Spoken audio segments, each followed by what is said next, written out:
नमस्कार साथियों, आज हम बात करेंगे कि क्या पुलिस किसी व्यक्ति को बिना किसी उचित कारण और बिना कानूनी प्रक्रिया पूरी किए गिरफ्तार कर सकती है, और अगर ऐसा हो जाए तो क्या बाद में मिला रिमांड उस गिरफ्तारी को वैध बना देता है। Punjab and Haryana high court ने इस सवाल का बेहद महत्वपूर्ण जवाब दिया है। साथियों, हम जानेंगे आज इस चर्चा में। माननीय Punjab and Haryana high court के एक अत्यंत महत्वपूर्ण और लैंडमार्क जजमेंट के बारे में चर्चा करूंगा, जो इलीगल अरेस्ट, पर्सनल लिबर्टी और कॉन्स्टिट्यूशनल सेफगार्ड से संबंधित है। साथियों, मैटर ये था Mukhtar Singh versus state of Punjab and others. साथियों, ये जो इसका फैसला आया था वो 3 जून 2026 को ऑनरेबल मिस्टर जस्टिस आलोक जैन जी की माननीय अदालत से आया है। मामला इस प्रकार था कि एक व्यक्ति के खिलाफ एफआईआर नंबर 90 डेटेड 30 मई 2026 से संबंधित था, जो police station Majitha, district Amritsar और पंजाब में दर्ज हुई थी। इस केस में पेटिशनर ने हैवियस कॉर्पस पिटीशन फाइल करके अपने पुत्र यानी कि डिटेनी, जिसको डिटेन किया गया था, कि रिलीज की मांग की थी। पेटिशनर का मुख्य आरोप था कि पुलिस अथॉरिटी ने बीएनएसएस सेक्शन 35 की मैंडेटरी रिक्वायरमेंट का पालन किए बगैर डिटेनी को अरेस्ट कर लिया। कोर्ट के समक्ष यह तर्क रखा गया कि इंसिडेंट 26 मई 2026 का था, जबकि एफआईआर 30 मई 2026 को दर्ज हुई। इसके बावजूद बिना नोटिस, बिना पर्याप्त मटेरियल और बिना इमीडिएट नेसेसिटी दर्शाए अरेस्ट कर लिया गया।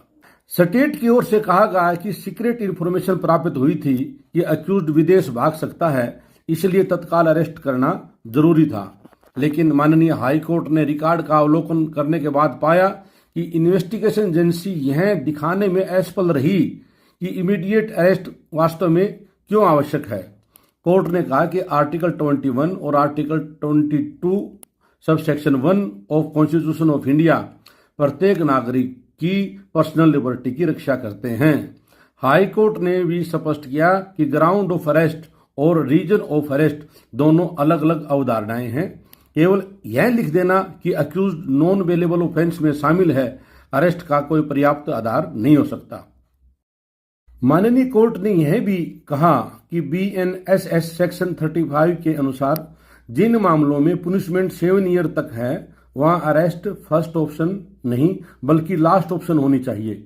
इस जजमेंट का सबसे महत्वपूर्ण प्रिंसिपल यह है कि if the initial arrest is illegal, subsequent remand can not cure that illegality.